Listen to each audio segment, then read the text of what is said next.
Okay. Now I got to watch what I say, right? Something like that.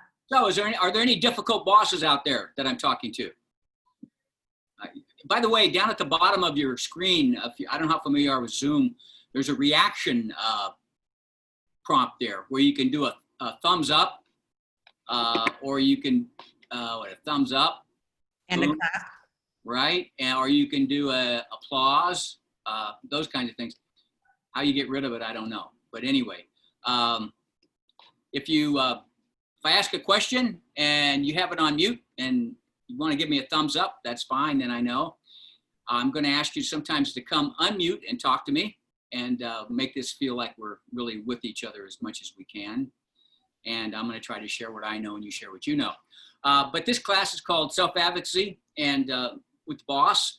And I really was asked to talk about how to deal with difficult bosses. That was the original question. So what I'm going to be asking and sharing with you are some things in dealing with difficult bosses and how to self-advocate, what to do and what not to do, and those kinds of things.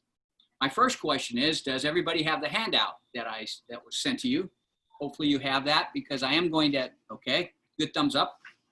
Yeah, can you guys give a thumbs up if you guys got it? If not, the link is in the chat where you can follow along. Okay. Okay. So I'm going to ask you to do some writing. We're not going to get in groups as we normally would, but I'd like you to just think this through a little bit. I was a boss, just in terms of background, I was a boss, okay? Now I'm in business for myself and I'm the company. I'm the whole company. I'm the worst boss I ever had. But I had bosses who reported to me. I was, my background, some of you have been on the classes before. I worked in county government for about 21 years. Was also on the faculty of Santa Ana College for about 25 years on the adjunct faculty. Taught on Monday and Tuesday nights for almost 25 years, human relations and management classes. And so I've been in that system a little bit and actually was selected to become the dean of their business division. But I did not accept the position because I did not like who I'd be reporting to. And that's my first tip. And that is shop around for bosses if you get a shot, okay? Because sometimes I think they're 90% of the battle. And if you go to the second page of the handout, you're going to see a quote I got from a book that I recommend strongly. It's called Good Boss, Bad Boss by a guy named Robert Sutton. And it says, bosses matter. They pack a wallop with the single biggest influence of whether we choose joy or despair at work. In fact, most of the studies they've done on bosses is that, well, excuse me, not on bosses, but people leaving an organization, it's usually up in the 55 to 60 percentile range in large organizations anyway, that people don't leave the organization, they leave their boss, okay? So sometimes what's that old cliche, 9/10 of the battle is who you work for. And being a boss, I've stuck my foot in my mouth, I've irritated people, I've sometimes behaved in a way that they didn't like. Doesn't mean my behavior was poor, it's just that the style didn't fit with their style. So I've been on the receiving end of employees coming into my office and suggesting to me how my behavior might be more in tune with what they would like to see when they show up on Monday mornings. And sometimes I can change that behavior, but sometimes it's not going to change. So, and that's fine because bosses and being a difficult boss sometimes is in the eye of the beholder. So I'm going to share from experience as well as some things I know, and we'll see what happens, okay? And if you have a question, want to unmute, go to chat. I have a quote from Claudia. Where can I get the handouts? They are, I think they're uploaded, aren't they, on the line? Yeah, the link is on the chat as well, Claudia. If you click on the link, it should be able to pull it up for you. Let me know if you have trouble. Okay, I'll try to go through it as clearly as I can here. But anyway, on page 3 of the handout, I have just sort of an outline of the topics, really. I wouldn't call it a curriculum guide because there can be different ways of looking at this. But who are the difficult, how many ever had to work for a jerk? Great. Go ahead, give me a thumbs up. Maybe that's too strong a word. We don't want to call people jerks. How many ever worked for somebody whose behavior fit the description of a jerk? Maybe that's a more diplomatic way. How many ever works for someone you really like working for? Okay. I don't know how we can do this, but you can unmute. That would really help. What if I was going to say good boss, bad boss, and words popped into your head? Words that described a good boss or words that described a bad boss. What would some of those words be? Just go ahead. Pardon me? Respect. Respect. The respectful. A good communicator. A good communicator. Any other words pop into your head? Compassion. Compassion. Compassionate for your job. Yeah. Okay. Good. Any other words? On the bad boss side, maybe the opposite of what you did. I have on the, I see a good teacher, okay, a good listener, that kind of thing. Would it boil down to how they treated you? A bad boss, yes. The bad boss treated you disrespectfully and, you know, just and change rules every week and all kind of crazy stuff goes on with a bad boss. You don't know, or they have a different mood each day when they walk into the office, right? Unclear expectations. Okay, unclear expectations. And it's, you know, that makes it difficult, doesn't it? And then sometimes it's their personality, and sometimes there's things that are way out beyond our control. But what I'd like to do is have you, as we get through this, talk about who the difficult bosses are and what makes them difficult. I have a little page where you can do a little exercise on that. And I'm going to start off with self-advocacy, what not to do. And I'm going to talk at you for a few minutes on what not to do, to stay away from. Even if you don't approach the boss, even if you don't want to deal with the situation, there's some things I think it's very important. And that's come out of my 25 years working in government as a boss. And I'd just like to share some things with you that would be helpful. And you don't have to agree with them. It's just from experience. Categories of difficulty is number 3. I said, when I see that, I see the boss through my own lens. And so it's how I view the boss. And I can label them as difficult, but somebody sitting next to me might really like that behavior. So what happens is we see it through our lens, and we have to make sure that if we're seeing the boss as being difficult, it's not something that lies within the boss. Sometimes it might lie within us. It can be a combination of the boss and me too, butting heads or having differences of opinion, or, you know, it's not always negative either. It's approaching them and having a conversation. And sometimes you'll find bosses more receptive and less receptive, but conflict is always about you and I. If you ever take my conflict class, it's about you and I. So you have a conflict with your boss. It's not just the boss, it's both of us. And then the boss, sometimes it is the boss. I must tell you, in my county career, I worked for the County of Orange. There were 3 occasions. One occasion where I just quit. I walked into the boss and said, I'm not working here anymore. He asked me why, and I said, it's you. And we got into a little discussion. But he had called me names and done some things, and so I decided to leave. I was rehired a week later. Somebody got a hold of me. And then there are 2 other times where I transferred for a boss. My son is this is being recorded, so I hope I don't get him fired. But he's a fire engineer paramedic for a large county, the largest county in the country in relation to size, not population, and that's San Bernardino. And every year he can put in for a new station. And of course, San Bernardino's so large, it goes all the way out to the Nevada border. A lot of times you put in for stations that are closer to your home where you don't have such a drive. But what he puts in for, that's part of it. But he also puts in for who's the captain, who's the boss I'm going to be reporting to, because I got to go live 24 hours a shift with him, and who is that boss? So they matter. They pack a wallop. I'm going to give you some tips for advocacy, and I'd like you to share self-advocacy, what to do.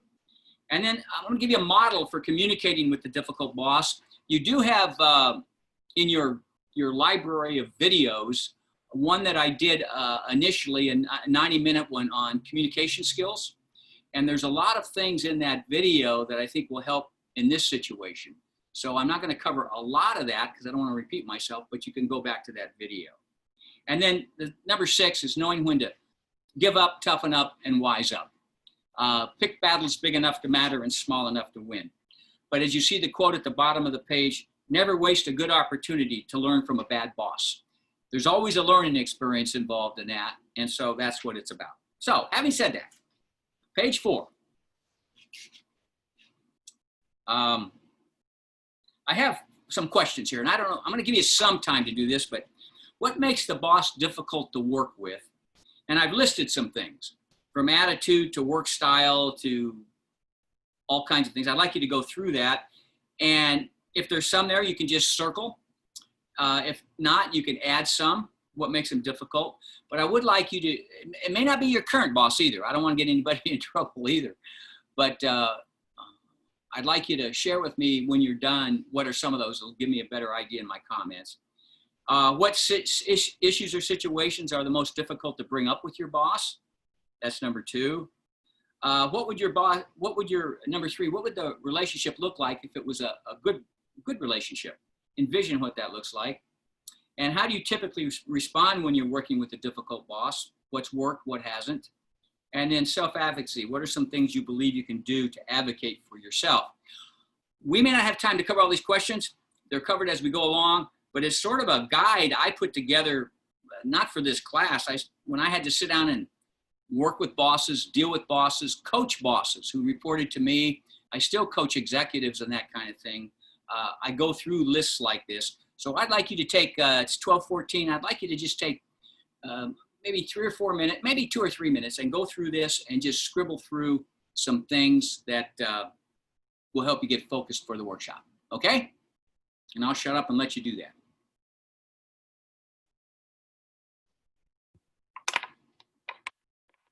And again, you can go to the the chat and click on the link. It should come up.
How are we doing? A lot of questions, huh?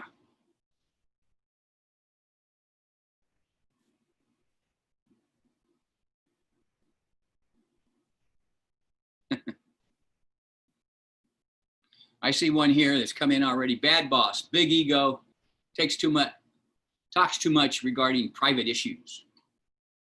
They bring their life into the workplace.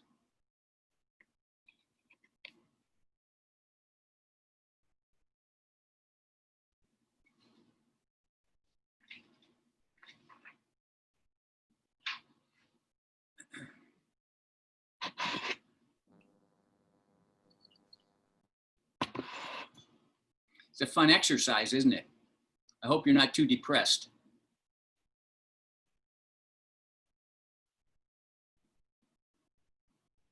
Give me another minute just to think through as many questions as I give you time for.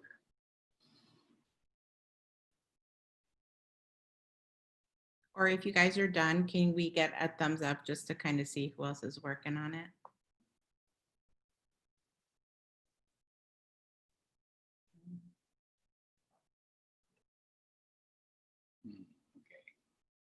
Thumbs up mean they're done working? Is that what that means? This All is right, I muted myself, yes, just to get an idea. this is a good old thing about Zoom. You know, when we're in a classroom, we can see everything and that kind of thing. But and then we'd probably be doing this for a half a day. But we would. How many have had to adapt because of the pandemic? I got to tell you, can I name drop? I'm not getting into politics, but who you vote for. But last night, Jill Biden, that would be his wife, right? Yeah, okay. She spoke, and my wife saw she was speaking.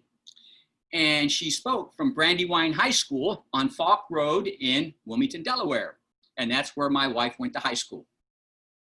So we were, and it's at Brandywine High, and my wife was a middle school and high school teacher, but Jill Biden taught at Brandywine High School, not her, they were about the same age. So, but anyway, I had to name drop, okay?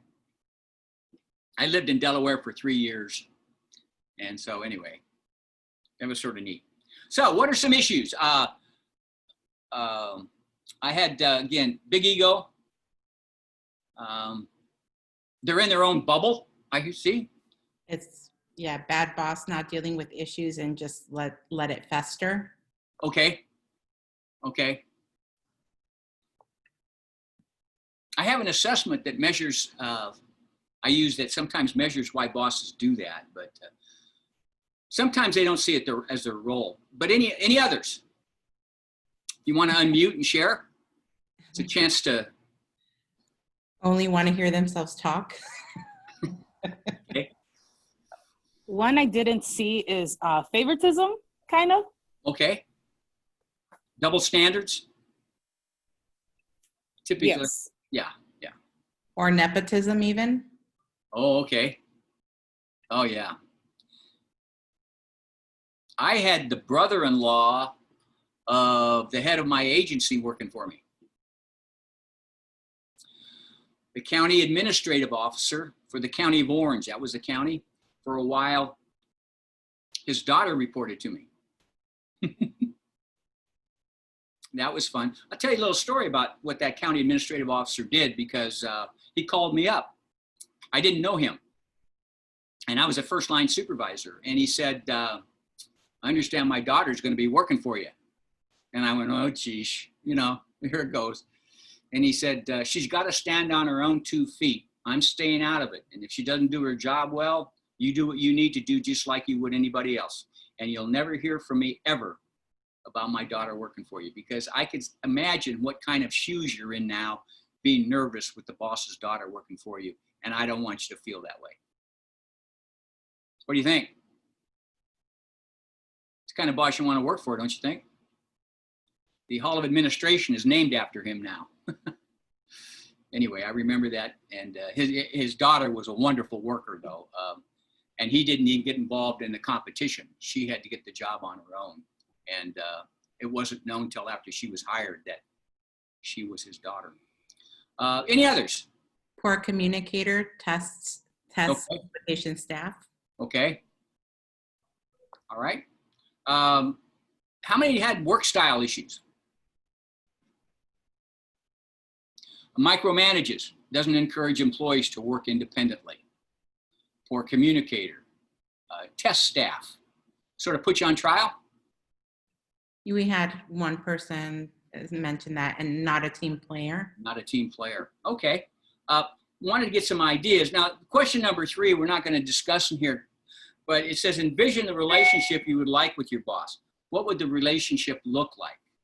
And basically what that is if you're dealing with a poor communicator, they want you maybe to be open with them, to tell you what's going on. If they let problems fester, they would like the problems to be addressed sooner before it impacts your work. There's all kinds of ways you can address those questions. But if you're going to go in and sit down with anybody, it doesn't have to be a boss. It could even be a personal relationship. I think it's important to have some kind of idea of how you would like that relationship to be and what your commitment will be to it. and what kind of commitment you need from somebody else. Now, when you're dealing with a boss, because of the authority relationships and the different power relationships, sometimes that's very difficult to do. But I always, when I had my wits about me, okay, what do I want to walk out of this meeting with? What are my objectives? What does this boss need to know? What does this person need to know? And how can I help them, as well as how can they help me? Because sometimes it might be my work style that created some of the abrasion in the relationship. And for example, I like a lot of autonomy. I like to, if you're my boss and you give me an assignment, I like to create the structure and pursue goals and objectives as I see fit. I really don't want a lot of structure laid on me. Well, in the real world, sometimes you can't behave that way to be successful. But I would push back against that a little bit. And so bosses sometimes saw me as being rebellious, not a team player. Well, I like structure and I'm a team player. It's just I like to be on the team differently than sometimes that team needs. And so sometimes I have to look at my own behavior, okay? And there's a lot of people who like structure given to them. Tell me what to do, A, B, C, D. I'm the kind of person, tell me what to do and let me figure out the A, B, C, D. However, sometimes I need to be told that A, B, C, D because it doesn't always work that way. Can you see that sort of difference? And what happens is I have to look at my own behavior a little bit. Why am I going in there? When it gets to be abusive, a bully, somebody who just likes to get under your skin, play games with you, then it goes into matters that might even be HR related because they've stepped over the line. And we'll get to that a little bit too, okay? I had on questions 4 and 5, what's worked and what hasn't worked.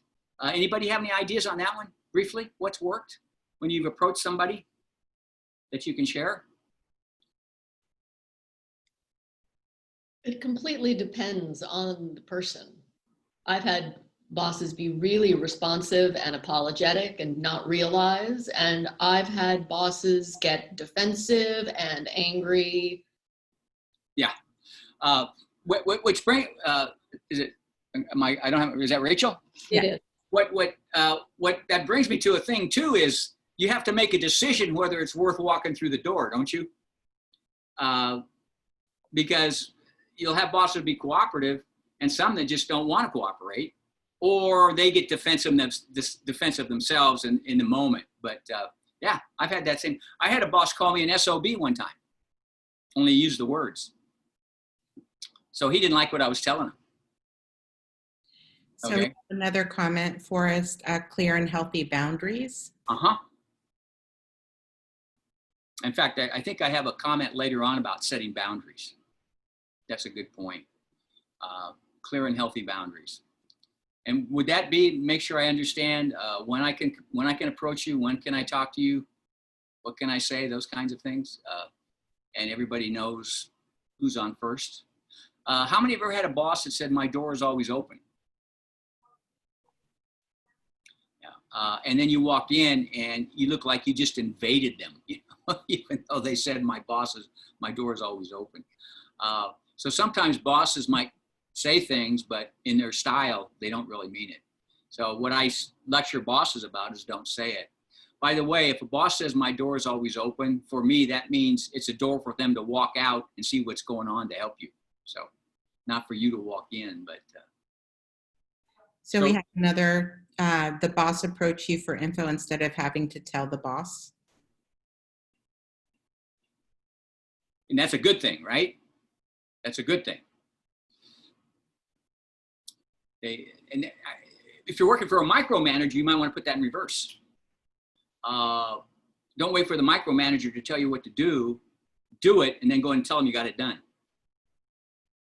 See how that reverses? Sometimes, I'm not saying it works with everybody. I generalize up here, okay? So don't sue me, okay?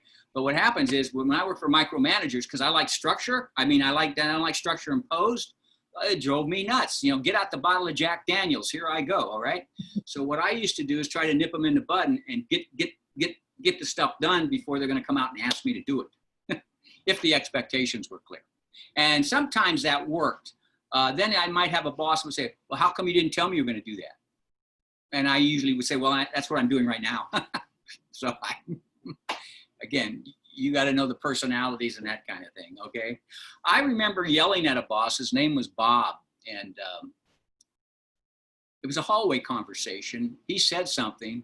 I'm not by the way, I'm an introvert and very quiet person. I'm coming across maybe a little too harsh here, but he said something that just, I went overload, overload, overload, and just, I don't even remember what I said to him, but it was like, you ever see a mom in a mall and she gets so mad at her kid that she just starts yelling right there in front of the world, kind of thing? And I used to think, what are you yelling at that young kid like that for in the mall? And then when we had kids, I said, oh, now I know why you're yelling at that young kid in the mall, that kind of thing. And I went back to my office, and he didn't say a thing. And what happened later was I went back to apologize to him. And he was one of the best bosses I ever had, because he said, well, you were upset. He said, so I'm not going to talk to you when you're upset. I want you to come back in here calm, and then we'll solve the problem. So he sort of coached me through that. And so he was a really good boss, because he didn't slap me around for being human when sometimes that happens. But so let me move you along.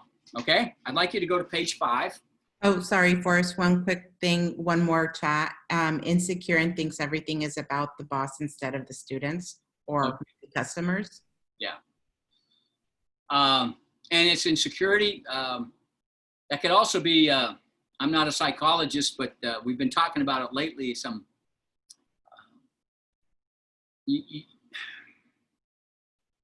sort of narcissistic, is that a word? Who they like to get under your skin. And when you approach them with the truth, they lash back. And sometimes that's a sign of insecurity. Or sometimes they just don't know how. Let me suggest something to you. And if you want to take this to the, what's the head of your college? The chancellor, the president? What do they call the head of the college? Who's the top? What's the title? It's the president. President. So everything I say today, take to that person, but never mind. No. I think organizations tend to be overmanaged and underled. And I don't think you manage people. What you manage are your relationships with people. And when you get into self-advocacy, it's about managing relationships. It's trying to manage the other person. When you get into any kind of an interaction, even in a marriage, it's about managing the relationships. And sometimes we have organizations who don't value that, and they don't understand that. They might promote somebody who has the educational background, but I know some people that don't even have a high school diploma that are the best, some of the best leaders I've ever seen, because they know how to manage relationships and understand that importance. So sometimes when somebody's insecure and thinks everything is about the boss, I sometimes think that they also think that managing people is their role and not managing the relationship. And that's a leadership side, okay? Most of my work's in leadership, but leadership happens at all levels. In fact, most leadership happens at the entry level of an organization. That's where most of the relationships occur. That's where most of the people are. And what happens is that I decide each day how much effort I'm going to put into the job. So if I know the rules, I can comply. But if I know you and you know me and we work together, then we can commit. Because compliance is one thing, but commitment is what you're after.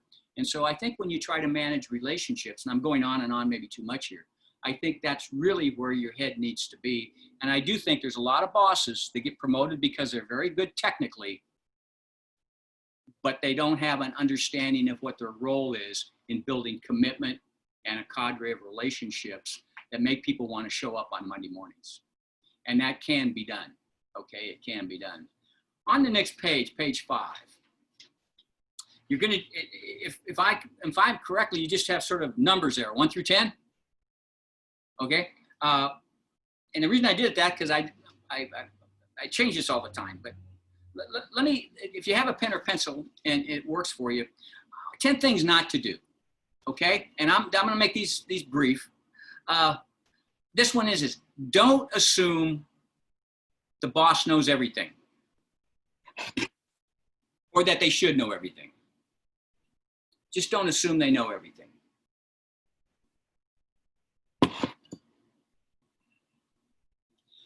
Sometimes you can be their teacher, especially when it comes to relationships, understanding the job, and those kinds of things. One of the biggest mistakes we make when we promote somebody from like manager to executive or supervisor to manager primary. We assume they know the job that they're going into, and they don't. They don't. As soon as you promote, you render yourself partially incompetent, and you need to get competent. So don't assume the boss knows everything.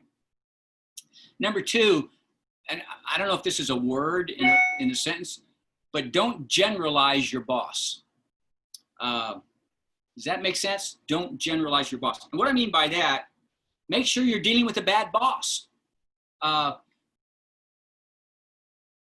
Don't make a blanket statement. That's really what I'm saying. There are many reasons why employees don't like their boss. And I may not like my boss for a reason, but the person next to me may like my boss for that very same reason. So don't generalize the boss and throw them into a stereotypical bucket. And I don't think you're going to be effective in dealing with it. You want to focus in on the issue that's important to you. 3, don't try to fix the boss. Don't try to fix them. They are who they are.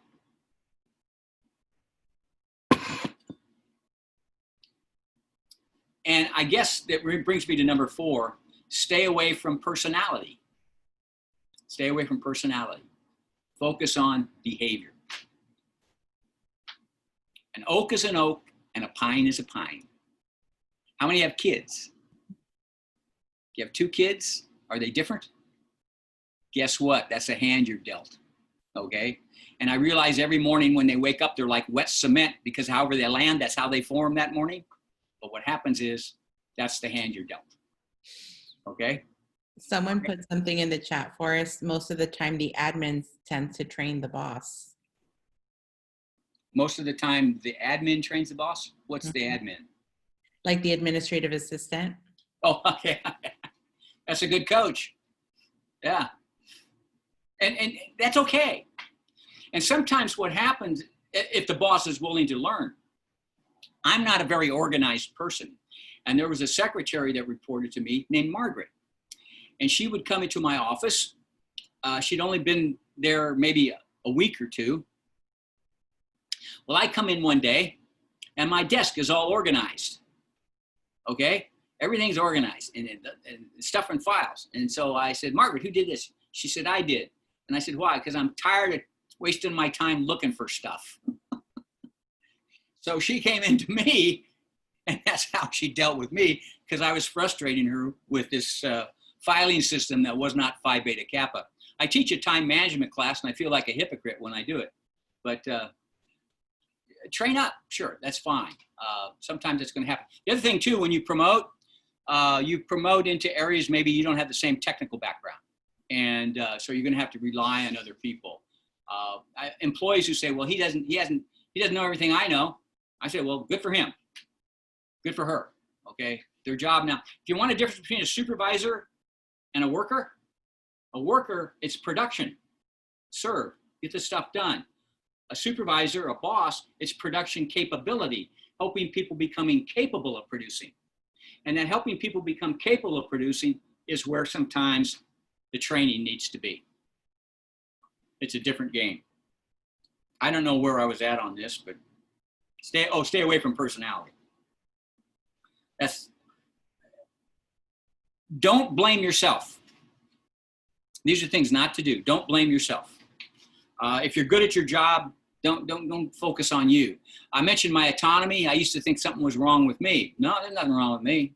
If I do my job well, I get it done. So don't blame yourself. Sometimes we can be our own worst enemy. This next one is very important. Take the high road. Don't badmouth the boss to others. I mean, if you want to go home and kick the dog, but don't kick dogs either. That's bad. But don't badmouth the boss. That's going to come back and haunt you because it affects your reputation more than theirs. And if it's really a bad boss, I mean, an abusive boss, a micromanaging boss, everybody knows that anyway. Okay, but don't badmouth the boss. Take the high road. It'll save you a lot of heartache. The next one, whatever number it is, don't promote an adversarial relationship. And the way you do that is give up your need to be right. It's not about you being right and them being wrong. That creates an adversarial relationship. It's about collaborating to get what you need and give them what they need. The next one's very difficult, but don't let it, the boss, affect your work. Although I know it will. The reason why you want to stay on good terms with others in the organization, not just the boss. And if your work goes down, sometimes it impacts their work. So try to not let it affect your work.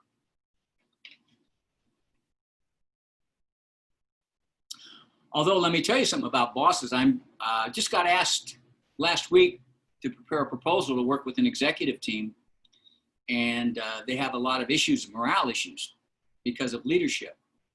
And they have a higher sick leave rate because of poor leadership. So it affects work. They have a higher stress claim than is average because of poor leadership. It affects work. So a poor boss is going to affect your job, but try not to let it affect you as much as you can, because it hurts others in the organization. Number 9 or 8 or 7, where I'm at, don't go over your boss's head if you can avoid it. Where I've seen it backfire is when you're trying to subvert the authority of your boss. If you worked for me, you could go talk to anybody in the chain of command you wanted, especially if you couldn't talk to your immediate boss and get some insight, but you didn't do it to subvert authority if you can avoid it. Okay? I want to make that one other thing clear about that. But don't let really abusive behavior go unreported. You're going to pay a price, but if you let it go unreported, I mean really abusive behavior, it's not doing anybody any favors. But again, if your HR department has got their act together, you're going to be protected from the standpoint of knowing who showed up and that kind of thing. And the last one I already mentioned in passing, don't practice being right. Make the other person wrong.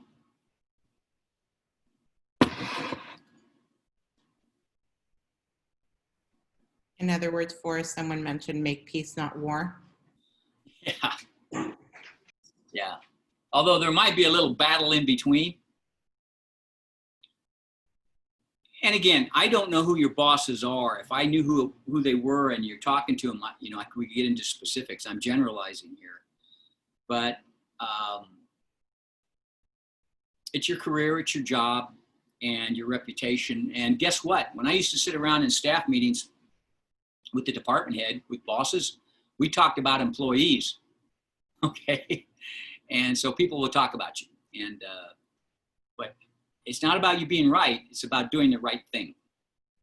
And I think the right thing is try to promote in self-advocacy the best relationship you can cut with whoever you're dealing with. And if they don't want to play along, well, at least you gave it your best shot. But in the communication class I did earlier, people will work with you when they're psychologically safe. And that's why empathy is so crucial in the world. And so you want to make it a psychologically safe climate. I'll tell you what, I had employees that walked into my office to complain, whatever it was. And I just rolled my eyes. Oh, here they are again. Okay. Oh gosh, what sky is falling this morning? All right. And no solutions, no vision, no direction, no work, just wanted to complain. And I'd let them rant for a little bit. But when they came in with a real issue, sometimes I'd confuse it with some of that ranting they did before and miss the point. But you can agree to, I had some chat here from Michelle, you can agree to disagree. And if you have a great boss now. So she's sociologically safe. Psychologically safe. I tell you what, I had a boss for 6 years. I got offered 2 promotions during that 6-year period from 2 different other managers. I didn't take them. Why? Because I like coming to work.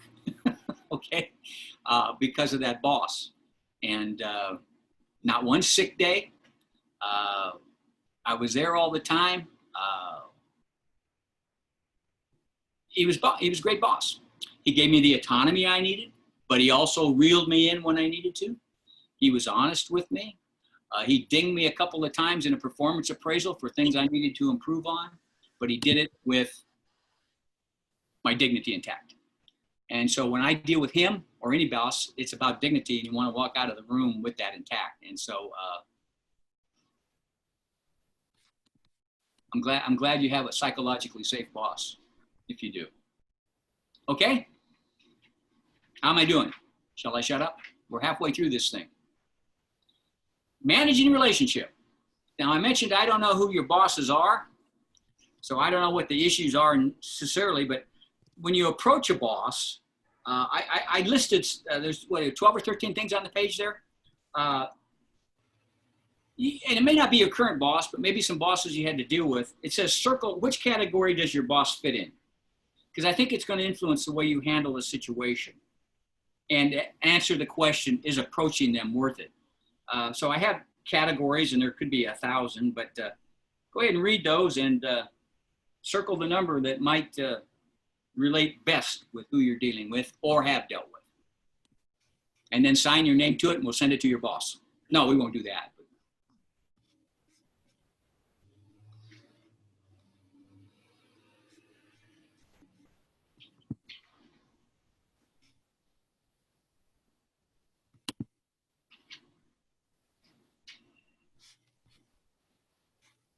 Give you about a minute to do that. And then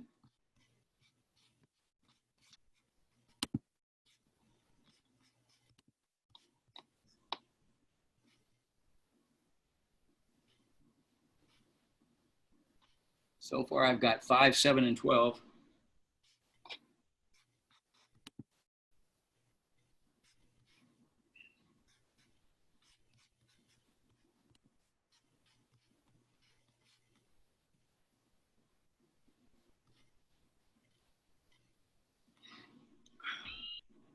For three opposite choices, please. I'm sorry? For three opposite choices. I can't. I believe she's saying to please read off the choices. Oh, okay. Approachable and willing to work with you. That's a good one, right? Not approachable and closed-minded, unwilling to listen. Does not like confrontation and will avoid it. I think that has to do with that confidence comment we had earlier. Overmanages and underleads. That's a micromanager. A micromanager is somebody that's always looking over your shoulder, telling you what to do. You have to ask permission to whatever. Not a skilled communicator.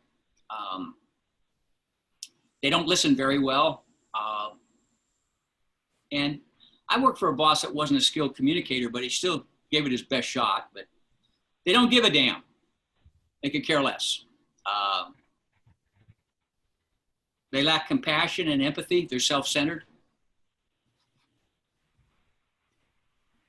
And this one's just a certified jerk and has no clue. They don't see themselves the way others see them. A bully, abusive. And there's different kinds of bullies, but bully is a word too now that HR is having to define, but abusive. In over their head with the job. In over their head with their job. Let me tell you real quickly, a guy named Steve was promoted to an executive position. His position went vacant, and I was selected to take that position. He was in his executive position for about, I don't recall exactly how long, but he realized he was in over his head. And he went back and told the department head, I'm in over my head. I don't know what their discussions were. And people felt that the promotion maybe was not a good one anyway because of that. But he went in and said, I'm in over my head, or words to that effect, which means he had the rights, because everybody's still on probation, to bump me out of the position I was promoted into and bump me back down to the class I came from. He refused to do that. He said, find me another position at that same level somewhere else in the county, because I'm not going to bump Forrest out. I worked for him before I got his position. I worked for him for about 4 years. I died and went to heaven when it came to a boss. But he was a boss that when he got to a point where he didn't understand what he was doing, he would raise his hand and ask. And the respect he gained from taking that demotion and knowing he was in over his head was incredible from staff and people around him. A really open boss. So whenever I say in over their head, I think of the positive side of that. But sometimes we promote and we get in over our head, okay? Stressed, they're stressed out by the job, the situation. They're human too, like you and I are. They may be working for a bully themselves. Their values are out of sync with the organizations. They don't understand public service. And last, I just have other categories you can think of.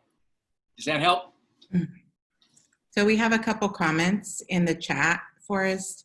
Someone, Johnny's sad that his boss is leaving for another position. And then Rachel mentioned 5, 7, and 12 for her. Okay, got that. And then I had someone else, Claudia, who said that she's experienced 1 through 13. Well, Claudia, come over to this side of the computer and start teaching this class. You got 1 through 13. I might be your sidekick in a little bit. Okay. Well, I've had abusive and not a skilled communicator. I've had most of these in some ways. And I guess maybe sometimes, hopefully I haven't done it too much, but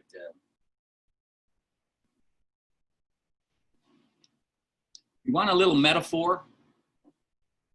How many have ever gone to a restaurant, you bought a meal, and it had too much salt on it? Okay, and what do you say to yourself when it has too much salt on it? You can unmute and tell me. What do you say to yourself?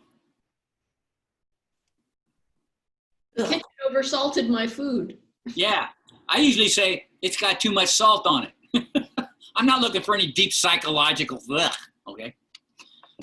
How many ever gone to a restaurant and you bought a meal and it didn't have enough salt on it or enough seasoning on it? It was bland. It was just bland, too bland. What do you say to yourself? Pass the salt? Maybe it's too bland, right? I ordered poorly. Okay. What do you say when the meal's perfectly salted? Yeah, you don't say anything. You know why? You don't notice it. Okay? If it's got too much salt, you notice it. If it doesn't have enough, you notice it. But when it's perfectly salted, you don't notice it. That's a good boss, the one that's perfectly salted. Oh, sometimes they need to sprinkle a little salt on you, but then sometimes they need to back off. But the bosses or the teachers are the people that have been around you who are perfectly salted. They've helped you, they've coached you, they've directed you, they've helped you grow, and you didn't know it. It happened. And then later on, you reflect back and say, boy, they really did help me. Has that ever happened in your life? Because sometimes we don't notice it, even when they're there helping us do our thing. And so I'm always looking for that perfectly salted boss, the one that can tell me when I need to get it right, and the one that backs off and just allows me to be forced. It's sort of like a simultaneous loose type property. Good organizations have simultaneous loose type properties. They have type properties, things you have to adhere to, rules, procedures, protocol, chain of command. But they're also loose in allowing people to be who they are, to grow, to seek goals and objectives as they see fit. And I think that's true in a marriage.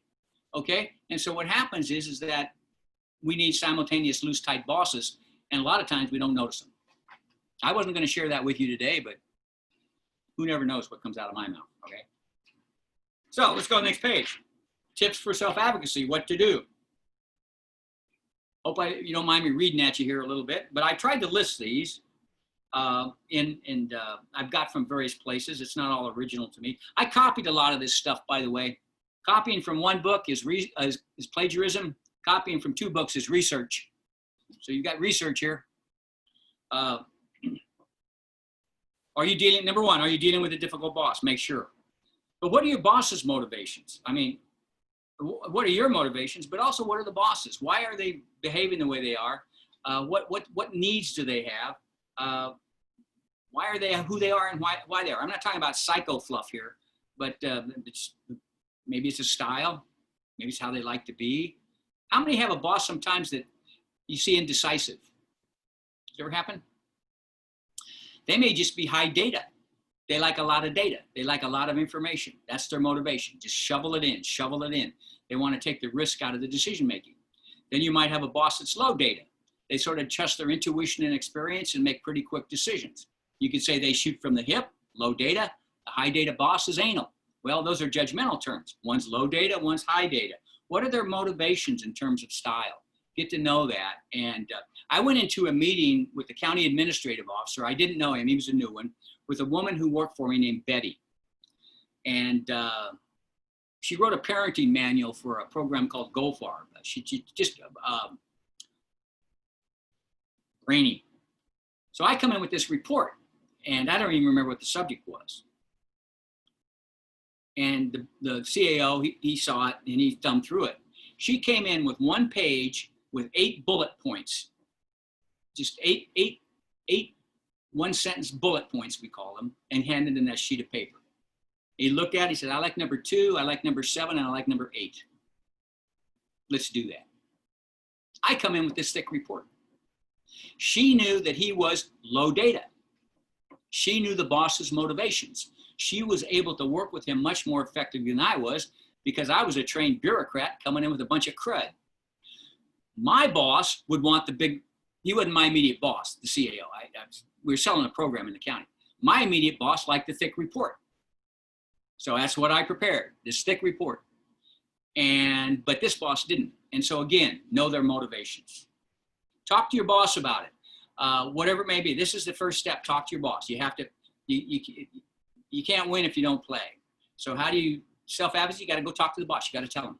That's why I mentioned earlier, have a vision, have an idea of where you want to go, what you need, and how you're going to help them do that. I mentioned adversarial, number 3, work with your boss and not against him. That's why it's so important to know their motivations. What does he or she care about? What are their goals? So if they're a poor communicator, you might have to draw that out of them. And that may be a frustration for you. Is it just style? Okay. A style to me is the behavioral music you like to turn on. And I'm a low task decision maker. If you put something in my in basket, I'll get to it when I get to it. I don't put a sense of urgency on it. My wife, you put something in her in basket, the paper doesn't even land before she brings it out and she makes a decision. Okay. Things to do list, A, B, C, D every day. Okay. Even in this pandemic where things have slowed down and she's retired, she's got her A, B, C, D, E. And what happens is she's very task focused. So when she asked me, did you get to that yet? I said, well, I'll get to it. She said, get to it. Because that's what she wants to do. Okay. I've been married 49 years, so it's worked. Okay. So we have a couple things in the chat for us. I have 1, 3, and 11 from Johnny. Rachel's inquiring where you took your research from, what books. Okay. And Michelle mentioned planning ahead and staying ahead. Yeah. That's be ahead of the curve. Well, I'll tell you what, in terms of books, I have this one. It's called Emotional Intelligence 2.0. I don't know if you can see that by, it says Travis Bradbury and John Graves. This is a good communication book. When you're going in, it's really a good book too. And it's not psycho fluff. Emotional intelligence is a concept created by Daniel Goleman. He took some stuff and it bestseller training programs and things. I got this at the airport and was reading it on the airplane, and I've kept it with me. It really, emotional intelligence is like an IQ. You have, A, B, C, D, E, but emotional intelligence is how to keep your emotions in check and give up your need to be right and things like that. So on the communication part of it, if I was going to recommend one book, this would be it. Good Boss, Bad Boss by Robert Sutton. It talks about how to deal with good bosses and bad bosses. It's funny. There's some cuss words in it. It's earthy, okay? And it's one of the best leadership books I've ever read. So I went back to that. Sorry, Forrest, is that a Sutton, S-U-T-T-O-N? S-U-T-T-O-N. He's a Stanford professor, but it's not academic stuff. And then I wrote there's a book called Dear Boss. Dear Boss. I thought I brought it in. That's the title of it. That may be out of print, but it's a good book. And then here's what you can do. And some of this stuff you'll see here where I got it from, because I had to package this stuff. So how do I package it? And I just went to the internet and looked up difficult bosses, how to deal with difficult bosses. And you're going to see a ton of stuff. And I knew I had 90 minutes. I had stuff from my leadership classes on how not to be a jerk boss. That's when I had the bosses in the room, right? And I took a lot of stuff out of that I've just prepared over the years through experience and that kind of thing. But the book is called Dear Boss. And I don't have the author in front of me. So those are some of the bosses. If you want a bibliography of books that deal with not just this subject, but a lot of subjects, I have one that I've accumulated over the years, books I've read and used. I have a company called Public Sector Excellence, Public Sector Excellence. And if you put those three words together, publicsectorexcellence@gmail.com, and you email me and say, send the bibliography, I'll send it to you.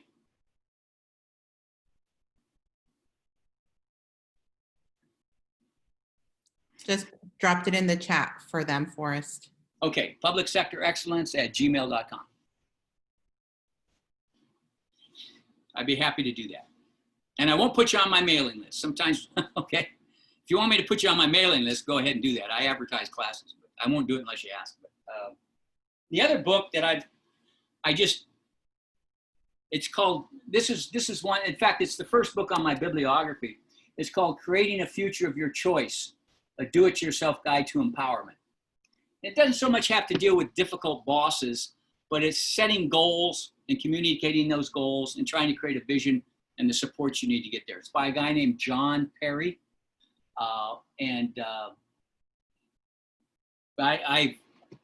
I've worn out this book.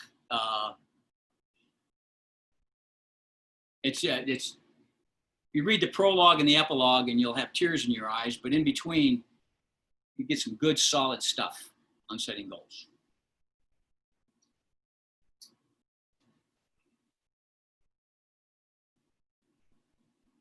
I have on, going back to page, forgot what page I was on, 7, right? Tips for self-advocacy. And you came up with this too, stay one step ahead of them, planning ahead. Well, I want to go back up to number 3 here too, but what frightens them? I tell you what, I've had bosses, they felt scared because they were in over their head. I mentioned Steve, but they, what are they worried about? I sometimes, when I gave somebody an assignment, I worried a little bit, but what frightens them? And then I have too, how much importance do they place on impressing others? That's the most difficult boss for me to work with. That just wants to impress others. I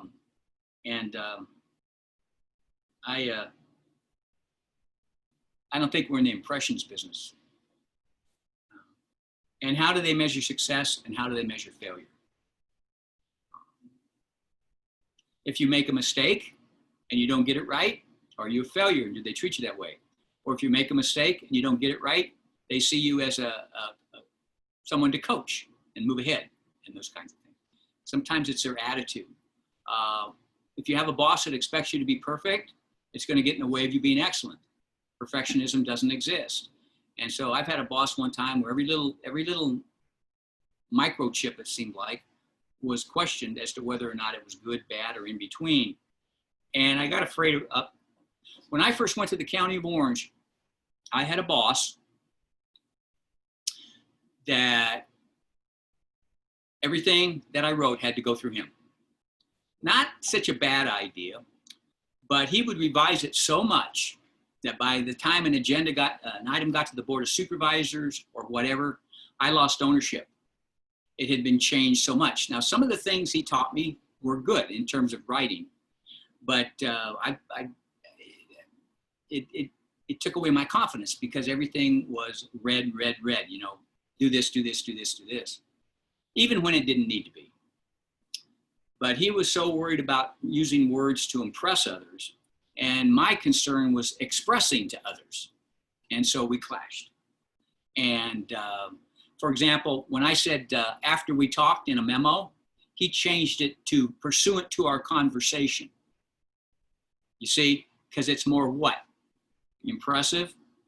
And I just put in a memo one time, after we talked yesterday, or the date, that's how I wrote it. You know, you got it, pursuant to our conversation. Okay, so again, we had to talk about it. He sent me to a writing class 3 times. And the guy that I had took a writing class, he was the guy that suggested I change pursuant to after we talked. So I'm venting now with you, but stay one step ahead of them, number 4, especially the micromanager. I mentioned that earlier. And Michelle also mentioned planning and staying ahead. Try to beat them to their own game, and sometimes they start getting confidence and building confidence in you. Set boundaries. That was said earlier. Boundaries. What I mean by this is if you're working for a boss that's negative, the tone, just any negative person, try to spend as little time with them as possible. Okay, and that's what I mean by setting boundaries. Sometimes you can't tell them what the boundaries are, but if you can avoid viewing them, seeing them in the morning because they're going to say, "What are you doing here?" Then try to avoid. Try to do that as best you can. Act as a leader, and that's managing your relationship, not the boss. I mentioned that earlier. You provide leadership in the organization by how you behave. The next one, whatever number it is, be prepared to discuss criticism of yourself, because sometimes when you sit down with a boss, they're going to have some critical comments about you in return. Okay. Hopefully they'll be presented in an enlightened and dignified way, but sometimes you're going to get, you should have done this. You're always that way. You're this and never, you're never this. You're going to get criticism. So be ready for that. That's where emotional intelligence, that book, will help you immensely. Help you immensely. I mean, I cannot recommend that book for me anyway. There's just so much good stuff in there. Maybe we could do a 90-minute on emotional intelligence. I mean, write that down. I'm looking for work. Remain professional when you're confronting your boss. The ego is no amigo. And if you go in there and it's all about your ego, then you are the problem. I know it's hard to do, but that's why that giving up your need to be right is so important. Remain professional. I mentioned take the high road. And never let your boss's behavior be an excuse for your own. If that's the way they are, that's the way I'm going to do it. Don't do that, because then you lower the bar for yourself. And if they're unkind, don't descend and feel like you have to be unkind in return. That boss that called me an SOB, I didn't call him, I'm not perfect, but I didn't call him an SOB back. Okay. I told him what I thought about him using that kind of language in our meeting, and that I didn't think it was going to help us solve our problem. That's what I told him. Okay. But I never said, don't you talk to me that way. Because as soon as I say that, then he's got me. I just said, those kind of words aren't going to work with me. That's basically what I said. And I was in the military and been through all this crud with officers. There's 2 kinds of officers you work for in the military. The ones you had to salute and the ones you wanted to salute. And the ones you had to salute, you learned how to keep your mouth shut and say the right thing. But you also want to say, if you want your dignity intact, you have to return. You get what you give. And sometimes I haven't done it. I'm not perfect, but me and that guy called me an SOB. We sort of had a love-hate relationship after that. Sort of worked to both of our favors. The next to last one, take the HR route if you have to, if you feel you must, if it's got to you to the point where you feel you need to go to human resources let them know what's going on. Now, typically when you have a harassing, abusive boss, sometimes that's not a style issue, but I'll tell you this quick story. Her name was Cindy. She comes to my office and she said, I have this guy that working, she was a civil engineer, and he doesn't want to take direction from me. And I might have been in HR at the time, but I'd spent 12 years in HR. And she says, could you talk to him? And I said, well, I can't tell him what to do. You can do it. No, I just want you to talk to him. And he's a nice guy. He's a good guy, but he won't take direction from me. And it's because either of his culture or his religion. So he came into my office and I said, she set it all up. And I said, you're not taking direction. And he said, this is where it's a difficult employee, but you can turn it around. He said, well, yes, I don't take direction from women. Okay. And I said, any reason why that you can share with me? And I don't remember exactly, but it had to do with some cultural, maybe I'm using cultural in the wrong way. Some belief he had based on where he was from. He was not from this country.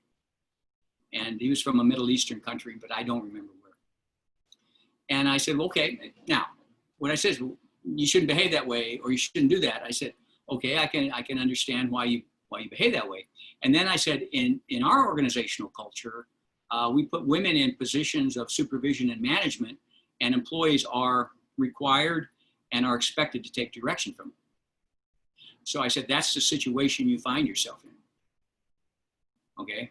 And there's three things you can do. You can take direction. You can try to transfer and find another boss who's a male in the engineering field, but it may happen to you again, or you can quit. Options with consequences. So he found a transfer. Okay, and everybody was happy. But I love the way the boss handled it. She didn't tell him he was wrong, bad, dumb, or stupid.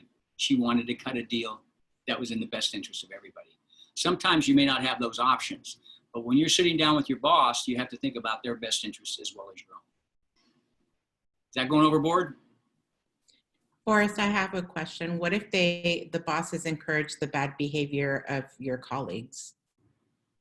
By A bullying situation, for example? bullying situation? Mm-hmm.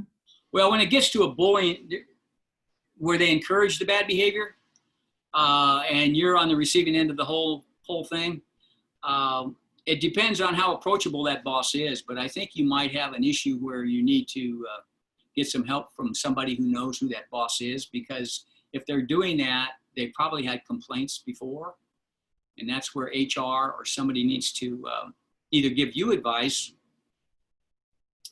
I had a guy come into me, his supervisor, they were having a problem, and the supervisor reported to me, he's in the chain of command, and she could be pretty harsh. I'm not a bully though, but I just said, how would you like me to be involved? Or you want to sit down and talk about how you might approach her to resolve the situation? So I would get some advice from people who know that individual. It's not now. It happened like way before, but to the point where it was like I would cry before I'd go to work. Yeah. Until I realized, okay, what do I do? Do I continue to cry, or do I gain more knowledge in what I'm doing to make myself more marketable? Yeah. So I went for plan B. Yeah. And it worked, because now I'm here. Thankfully. Yeah. I think in our real world, I could sit up here and be, pour syrup on things and say these things work. But sometimes we have to that's why vision is so important. I mentioned earlier, how do you envision a relationship? It's crucial. If you don't know where you're going, you're going to end up somewhere else. If you do know where you're going, you still may end up somewhere else, but you're going to be closer to where you wanted to be. And so having a vision of somebody, like you mentioned, somebody mentioned earlier that you got a really awesome boss that's leaving. I mean, that's sad, isn't it? You got this awesome boss. But what is awesome and what makes it awesome? And I know I'm not going to mention his name, but I know an awesome boss at Santa Monica College. He's one of the finest leaders, supervisors, and managers I've ever been associated with. And I know him from another organization. And I'm not going to embarrass him by letting his name. Approachable, isn't afraid to handle the tough situations, and absolutely stone cold awesome. And I always told him, because I was sort of a coaching guy for him. And I said, boy, I'd love to work for you. And because he was coachable. He wasn't, how many have a boss who's a know-it-all? They're not coachable, okay? So I think you're, Carla, I think what you're doing is smart, and you find another place to go grow in. Because you know what a flower out of place is? It's a weed. And you can grow up feeling like a weed, or you can go someplace where you feel like a flower. Okay? I'm sorry, that's sort of gushy, but document. Is document on there? I hope it is. Document. Carla, you took the high road. Okay? And that's what you do. But document. Because sometimes he said, she said kind of thing, and avoid future bad bosses. Shop around when you can. Okay? When you can. But live with it until you move on. Because those, just on what you said, Carla, there's nothing I want to tell you. Job security is a superstition. Stay psychologically self-employed. In other words, you're hired by the city, and the county, the college, and you have some stability in that workplace. But I think your job security is what comes from within. Your work habits, what you know, your skills, your abilities, your knowledge, all of your character, all that stuff. Because if you do find yourself working for a bad boss and you want to start shopping around, what you're going to be selling is not the security you get from Santa Monica College, but your knowledge, your skills, abilities, your character, and those kinds of things. And so stay psychologically self-employed, okay? Because when an organization doesn't need you, guess what they do? And we're experiencing this now in the pandemic, aren't we? And you've experienced it. You probably had some friends who've experienced it or loved ones. And job security is a superstition. So you have to carry what you can carry yourself and do the best you can. Doesn't mean it's not going to be painful, okay? But when the pandemic hit, all my classes stopped. Everything, zero business. So what do I know how to use now? Zoom. So what it did was create a learning curve, and I'm still learning. And my coach is Isabel. She's Isabel Velasquez. She's there. She's my coach. Okay. Where I go, she goes. Because when I don't know what I'm doing, she's there to coach me. And I guess that's also too, in terms of you have bad bosses. Robert Sutton says, team up. If you mentioned everybody, we had a boss who was, I don't know if he's abusive, he's hard to work for. And there were 6 of us that reported to him. We teamed up. We became a group that we made sure we got our work done together, that we made sure that we had a relationship with each other, and we learned how to cope with the boss together.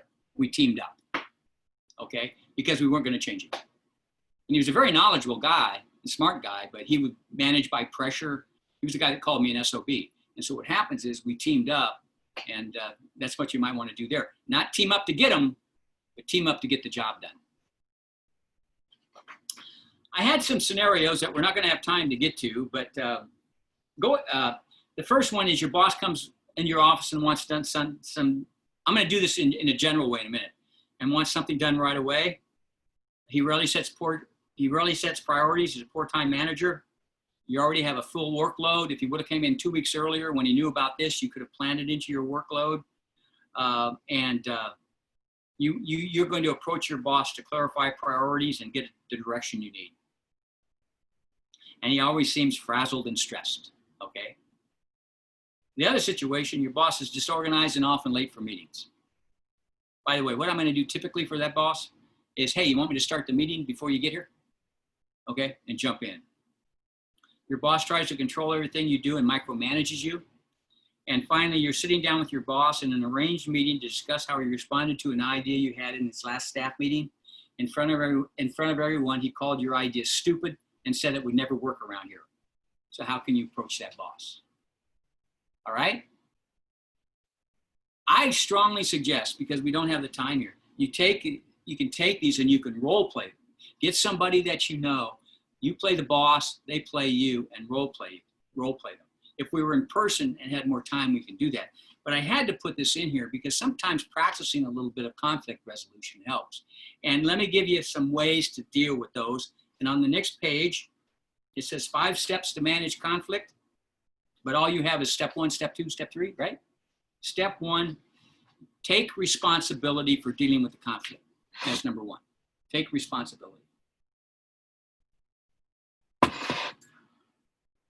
You can't win if you don't play.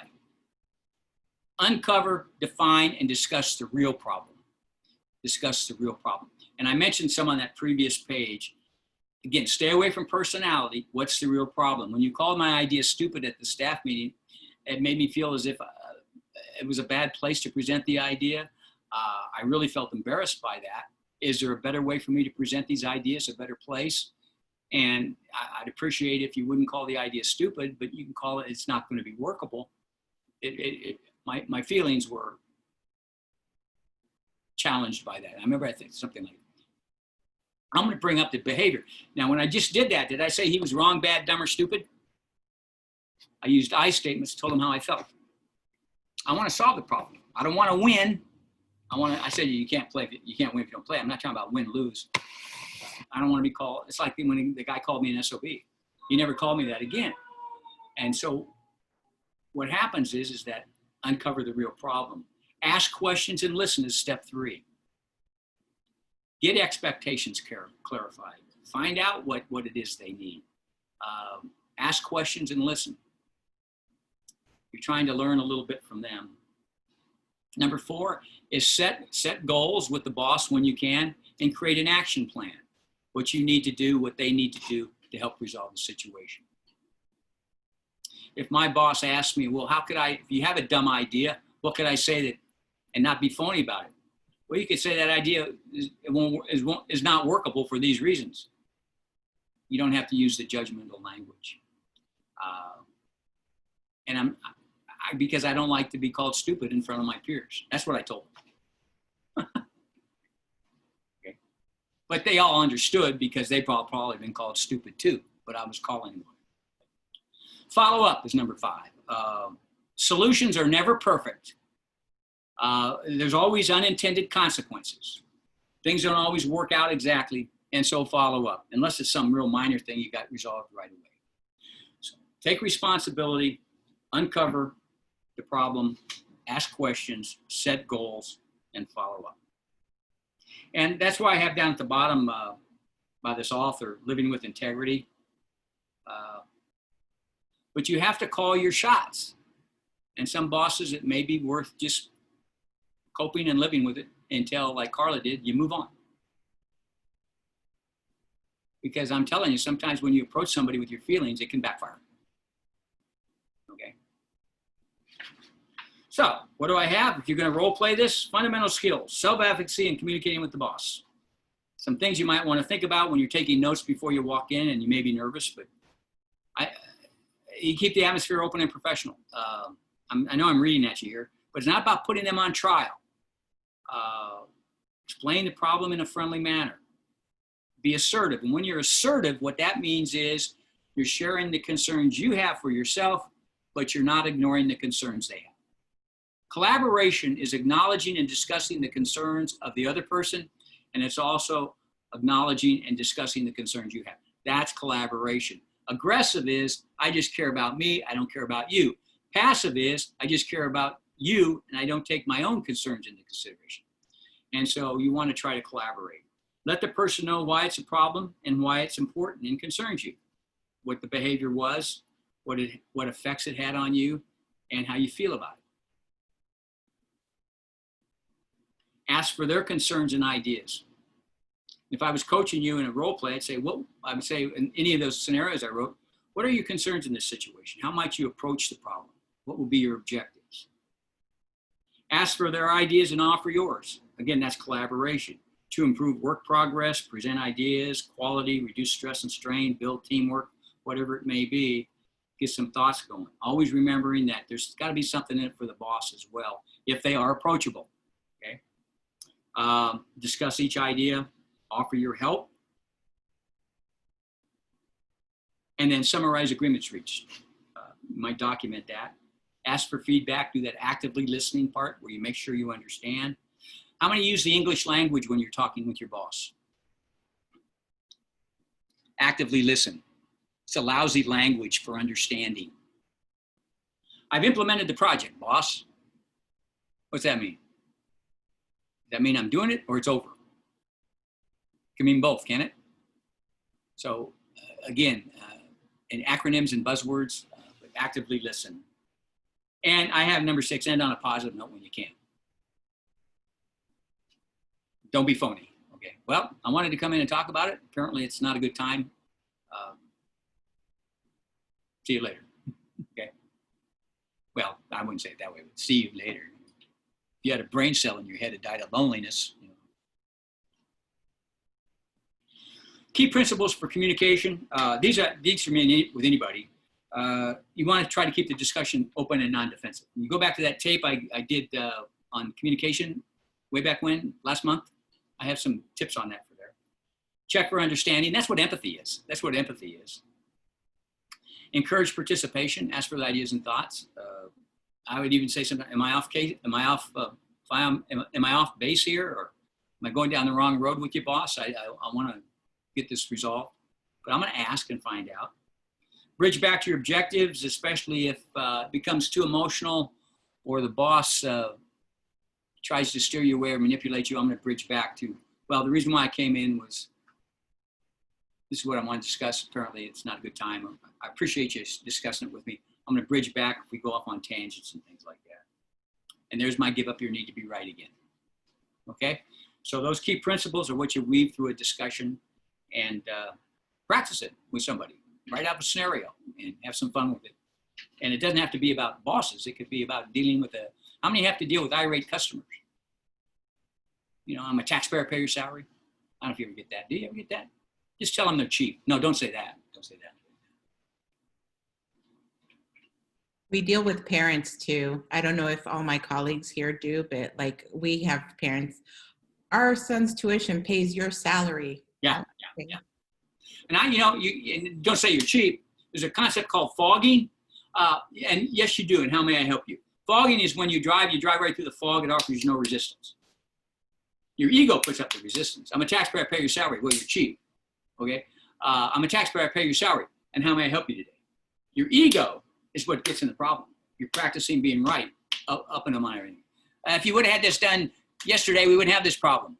Well, the reason why I took this long to complete is we had to go X, Y. I'm not talking about being defensive here. I'm just saying, well, we're short staffed. They don't want to hear that. They don't care if you're short staffed. My daughter's a middle school teacher, and she's teaching like we are today. Some of the parents hate it. You know why? Because they can't get rid of their kids for 6 hours. That's why. And so what happens is, in fact, she has a parent that had a bumper sticker, and the bumper stickers, there's no way my son could be a joy to have in your class. So use your sense of humor. And that's the other thing too. Maybe I didn't put it in here, but manage your stress, keep your sense of humor, okay? Because the real jerks you have to work with, they have to start at 0 to get their sense of humor back. I have on the next page just a whole long list of things that, if we had time to go through them, but I'd like you to go down where it says don't use absolute. See where it says always, never, should. Try to stay away. You're always that way. You're never this. You should try to stay away from absolutes like that. Take the example. Yes, when you called my idea stupid, I said you're always that way. Bring up that example, and that's what that means. But just some things. If you have a boss that needs to see this, and they'll get mad at you if you show it to them, take it to Kinko's FedEx office and fax it to them, and they can't trace the number back to you.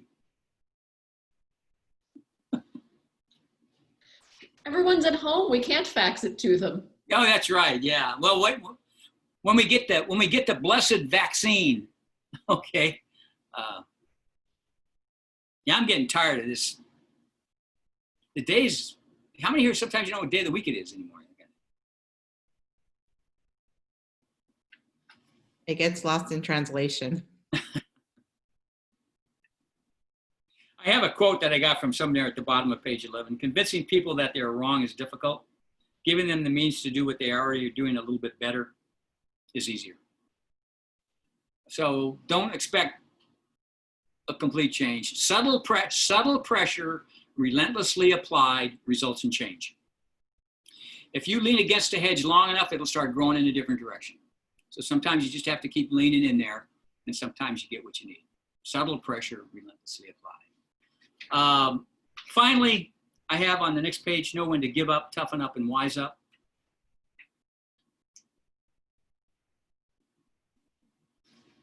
This can create stress and strain. And so sometimes you might be fighting Don Quixote fighting windmills. I think you have to know when to give up and just learn to cope with it. Okay, seriously.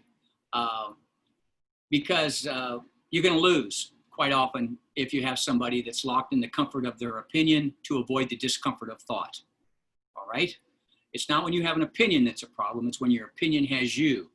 And people who aren't coachable, typically, they don't want to face the music or they don't understand.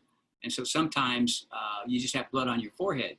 I'm not saying you don't take a shot at it, but know when to give up. That's a judgment call. Know when to toughen up. And that's toughening up is learn how to manage the stress and strain that comes from working in a difficult situation.